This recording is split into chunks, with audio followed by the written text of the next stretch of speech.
Sir इसमें ना मैं अब ज़रा इन दोनों से हटके धोनी के बारे में बातें करना चाहता हूँ, जो कि इनसे पहले आए थे कायदे से, बट इन दोनों के करियर पे एक बहुत बड़ा इन्फ्लुएंस लेकर गए हैं। सर एक बहुत बड़ा एक नया नैरेटिव ही निकल के आया था। मैं एक गेस्ट से बात कर रहा था, उन्होंने ये चीज़ मेरे दिमाग में डाली और मैं सोचता रहता हूँ इसके बारे में। देखिए सर, धोनी का हमने ओडीआई की बातें करी, ट्रॉफीज जिता रखी हैं उसने। T20 की बात करी, पहला वर्ल्ड कप उन्होंने जिताया। टेस्ट मैचेस में हाँ हमें पता है कि वो उतने अग्रेसिव नहीं थे, लेकिन वो इंडिया को नंबर 1 बना के गए थे। एक टाइम था जब वो इंडिया टेस्ट में नंबर 1 थी।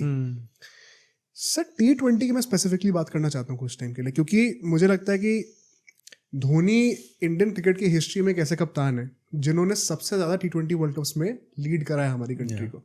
विराट कोहली ने सिर्फ एक वर्ल्ड कप में करा है, रोहित शर्मा ने सिर्फ 2 में करा, उसमें से एक जीत गए थे। बट MS धोनी ने 2007, 9, 10, 12, 14, 16 6 T20 वर्ल्ड कप्स में कप्तानी करी है। और वो पहला T20 वर्ल्ड कप ही जीत गए थे, जिससे पहले T20 मैचेस खेले ही कितने जाते थे, कोई एक्सपीरियंस ही नहीं था। और उस वर्ल्ड कप की सच्चाई ये भी है कि कोई एक्सपेक्टेशंस नहीं थी। वो सीनियर्स ने कहा था कि हम नहीं खेलेंगे, यंगस्टर्स को चांस देना चाहते हैं। Nobody knew what to expect basically. But उसके बाद जो 5 वर्ल्ड कप हुए हैं, हाँ एक बार फाइनल में हम पहुंचे 2014 में, बट जो ओवरऑल परफॉर्मेंस हुई है सर, ये भी क्या ये फेयर है कहना कि धोनी एक बहुत ही सक्सेसफुल T20 कप्तान शायद नहीं है हमारी कंट्री के? अगर हम वर्ल्ड कप की बात करें तो ये बात तो आप कह सकते हैं इस पर, लेकिन जितने तेजी से दूसरे टीमों ने T20 में अब खुद को इवॉल्व किया वो इंडिया नहीं कर पाया। बिल्कुल सही बात है सर। ये दिक्कत बाकी टीमें कैच कर ली, बहुत ज़्यादा इस फॉर्मेट में अडेप्ट कर लिया अपने को। लेकिन ये भी नहीं भूलना चाहिए कि अगर T20 पॉपुलर हुआ है तो उसके सबसे बड़े ब्रांड एम्बेसडर महेंद्र सिंह धोनी है। IPL की अगर बात करें, IPL के थ्रू ही तो 2008 में IPL शुरू हो गया। IPL के लोकप्रियता के साथ T20 इंटरनेशनल T20 की लोकप्रियता बढ़ी है। और जो ये कॉन्सेप्ट था, आज अगर सबसे बड़े ब्रांड एम्बेसडर अगर कोई है IPL का तो महेंद्र सिंह धोनी बिल्कुल में नहीं है जी। आज आपने फैन फॉलोइंग देखी होगी, दूसरे ग्राउंड में अगर उनकी टीम खेलने जाती है तो पूरा ग्राउंड येलो हो जाता है जी। कहीं भी जाएं उनकी टीम, और उनके जो लोकल फैंस भी होते हैं वो भी चाहते हैं कि उनकी टीम जीते। तो ये जो धोनी ने अगर कैरी पैकर्स ने वनडे हमको दिया था,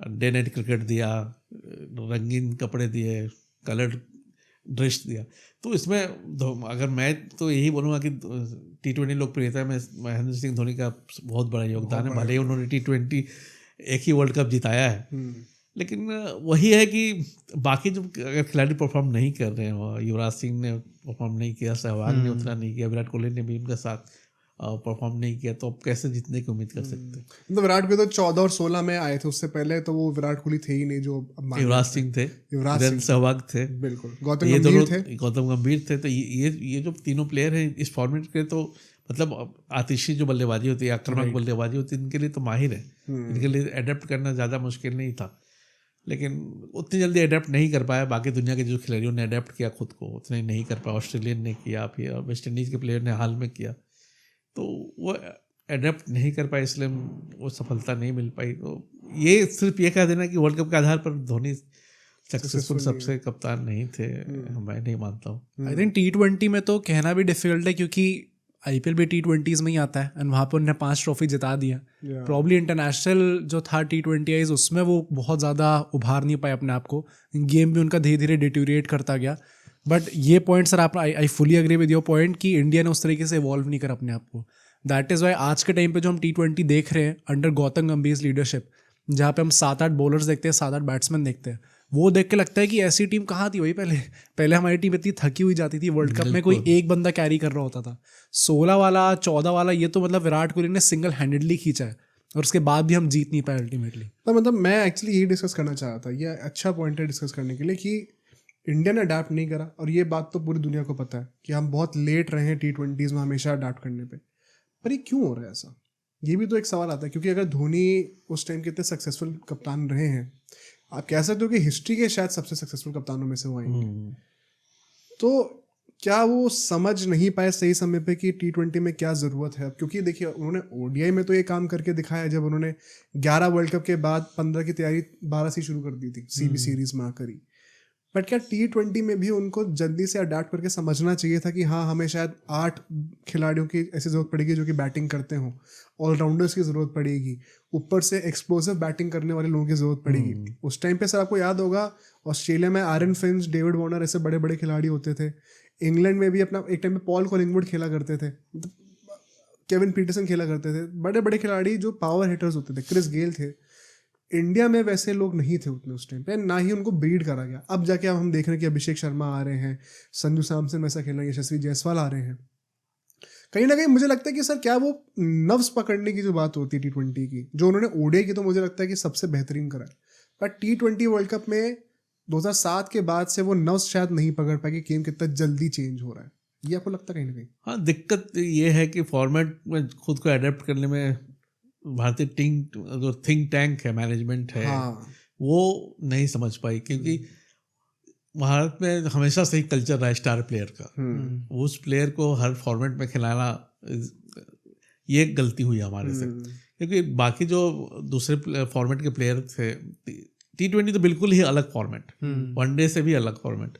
इसके लिए आप युवा खिलाड़ियों को, जो नए खिलाड़ी हैं, जो ताबड़तोड़ बल्लेबाजी करते हैं, जो बिना सोचे बल्लेबाजी कर सकते हैं, 5 ओवर में अगर आपने 50 रन बना दिए तो पूरा खेल का, गेम का जो दिशा है वो चेंज हो जाता है। तो वो हम स्टार खिलाड़ियों के साथ ही खेलते रहे। सहवाग और गौतम गंभीर की हम बात करते हैं, वो वनडे के लिए ज़्यादा बेहतर, युवराज भी वनडे के लिए बेहतर थे। हालांकि युवराज की सफलता है काफ़ी, T20 में छक्के पे जमाए थे। तो मेरे ख्याल से नए खिलाड़ियों को मौका देना चाहिए था, अलग टीम बनानी चाहिए थी। बिल्कुल अलग टीम होती तो शायद हम जल्दी से अडेप्ट कर पाते। आप आज के संदर्भ में देखिए, नए खिलाड़ी कितनी तेजी से अडेप्ट कर रहे हैं अपने आप, और हर फॉर्मेट के अलग खिलाड़ी हो रहे हैं। ये आपने बहुत ही अच्छी बात बोली सर, कि मुझे याद है धोनी ने खुद भी स्टेटमेंट दी थी, कपिल देव ने भी दी थी एक टाइम पे, फिर धोनी ने भी कहा था कि इंडिया में 3 कप्तान नहीं चलते, यहाँ पे एक ही कप्तान होना पड़ता है। एंड शायद ये एक कमी थी, क्योंकि मुझे ये भी याद है कि उस टाइम पर भी ऑस्ट्रेलिया, इंग्लैंड जैसी सक्सेसफुल टीम्स के भी कई ऐसे खिलाड़ी थे जो कि शायद टेस्ट नहीं खेलते थे, लेकिन T20 वनडे ज़रूर खेलते थे। तो वो कल्चर ऐसा पूरी दुनिया में एग्जैक्टली नहीं आया था कि प्रॉपर 11 के 11 अलग खिलाड़ी होने चाहिए हर फॉर्मेट के, लेकिन वो जो होता है ना कि आपने सीड्स डाल दिए हैं, सॉइल में डाल दिए हैं सीड्स, कि ये आज से 10 साल बाद ये चीज़ दिखने को मिलेगी। शायद इंडिया कहीं ना कहीं तब भी चाहती थी कि नहीं, अगर टेस्ट मैच में कोई खिलाड़ी है कि हमें युवराज सिंह को टेस्ट भी खिलाना है, हमें वनडे भी खिलाना है, T20 भी खिलाना है। धोनी के खुद के ऊपर भी बहुत सवाल थे कि क्या उनको T20 में 2014 तक आते आते हट जाना चाहिए था एज अ बैट्समैन, क्योंकि उनकी वो स्ट्राइक रेट इश्यूज आने लग गए थे। तो हाँ, मुझे सर ये लगता है कहीं ना कहीं कि वो 3 फॉर्मेट प्लेयर्स या 3 फॉर्मेट कैप्टन बनाने के चक्कर में ना हम थोड़ा पीछे रह गए। अब तो वही कर रहे हैं ना, अब तो बिल्कुल अलग टीम तैयार की है, T20 फॉर्मेट की अलग टीम है। तभी एक ही खिलाड़ी था जिसको आप फॉर्मेट के लिए अलग किया था, चेतेश्वर पुजारा थे। आप उनको सिर्फ टेस्ट खिलाते थे, बाकी में उनको मौका नहीं देते थे जबकि वो खेलना चाहते थे। तो वो नई टीम बिल्कुल बनानी चाहिए थी T20 फॉर्मेट के लिए। वनडे फॉर्मेट तो वैसे भी कमज़ोर पड़ते जा रहा है, हालांकि वर्ल्ड कप तो अच्छा काफ़ी सक्सेसफुल रहा था तो बिल्कुल ये नहीं नकार सकते कि ख़त्म ही हो गया है। उसके भी दर्शक हैं, इंडिया में तो दर्शक हैं ही। इंडिया में कोई भी मैच खिला लो, इंटरनेशनल मैच, उसमें उतनी भीड़ जुटनी है, स्टेडियम पैक होना ही है। टेस्ट मैच की बात छोड़ देते, टेस्ट मैच जिंदा रखे हुए इंग्लैंड और ऑस्ट्रेलिया, ऐसे जिंदा रखा हुआ। वही अगर भारत पाकिस्तान के बीच मैच हुआ रहता तो ये भी अलग सा ही रहता, क्योंकि आप उस एशेज से भी ज़्यादा पॉपुलर कह सकते हैं, उससे ज़्यादा लोग यहाँ पर जुटेंगे, ज़्यादा है वहाँ पर पॉपुलेशन है, यहाँ पर क्रिकेट प्रेमी ज़्यादा है। तो वो खैर हो नहीं सकता, जिस तरह से माहौल है, राजनीतिक इक्वेशन सही नहीं है, तो उसके बारे में बात करना बेकार है। तो अलग से टीम हमने नहीं बनाया, इसलिए सक्सेस वर्ल्ड कप जल्दी होने लगे। दो तो पास में ही हो गए, 2 साल में के अंतर पे हो गए, तो वो चीज़ जल्दी हम टीम बिल्ड नहीं कर पाए, और हम ये नहीं सोच पाए कि इसके लिए अलग से टीम चाहिए। Sir what I also feel is कि एक कोच होना जो T20 फॉर्मेट में वेल वर्स्ड हो।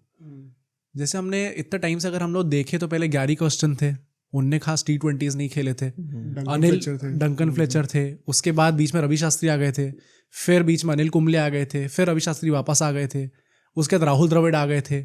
इन सबको T20 माइंडसेट था नहीं। जैसे अश्विन ने ये चीज़ बोली थी कि रोहित शर्मा एट टाइम्स चाहते थे कि नंबर 8 पे हमारा एक अच्छा खासा बल्लेबाज हो, पर राहुल द्रविड़ उस चीज़ से रिलेट नहीं करते थे, क्योंकि उन्हें लगता था कि यार एक स्पेशलिस्ट की टीम बनाते हैं हम लोग, ऑलराउंडर्स की ज़्यादा ज़रूरत पड़ेगी नहीं इस फॉर्मेट में। बट उसके बाद भी उन्होंने अपनी थिंकिंग पे उल्टा गया और उन्होंने कहा कि अच्छा मेरा कैप्टन सोचता ये चीज़ तो कुछ सोच समझ के ही कह रहा होगा, आई शुड ट्रस्ट हिम। तो वो ट्रांजिशन होने में थोड़ा टाइम लगा एंड उसके चलते हम लोग फिर T20 वर्ल्ड कप जीते भी। तो प्रॉब्ली अगर एक ऐसे कोच होते जो कि इस चीज़ को और बढ़ावा देते, जैसे गौतम गंभीर इस टाइम पे दे रहे हैं because he is well versed with the format, शायद वो चीज़ भी हेल्प करती। तो उस समय कोच था कहाँ, मतलब उस T20 खेलने वाले प्लेयर T20 फॉर्मेट ही नया था ना, तो 7 तो पहले तो कितने 4 शायद इंडिया ने खेले थे। ये लोग खुद ही पहली जनरेशन थे खेलने वाले। अब जाके जब IPL वगैरह हुआ, T20 फॉर्मेट दुनिया भर में बढ़ा, तब जाके उसके लिए कोच भी तैयार हुए हैं। गंभीर तो खैर उन्होंने 2 कप जिताए हैं KKR को, तो वो अच्छी तरह समझते हैं कि क्या डिमांड है, फोकस करते हैं ऑलराउंडर पर। आपने देखा होगा कि कप्तानी जब दोबारा कोच बने हैं KKR के, तो उन्होंने जो बैटिंग क्रम में बहुत चेंजेस किए थे। नारायण को ऊपर लिया था, नारायण को ऊपर लाए जी। तो उनकी जो थिंकिंग है बिल्कुल अलग है और जेल करती है, जो T20 फॉर्मेट है उसमें काफ़ी जेल करती है। अब सोचो अगर एक क्लिप इतनी बढ़िया थी तो पूरा का पूरा पॉडकास्ट कितना बढ़िया होगा। तो अगर आपको इसी क्लिप का पूरा पॉडकास्ट देखना है तो यहाँ पे क्लिक करिए, और अगर आपको ऐसे ही और क्लिप्स बिंज वॉच करनी है तो यहाँ पे क्लिक करिए।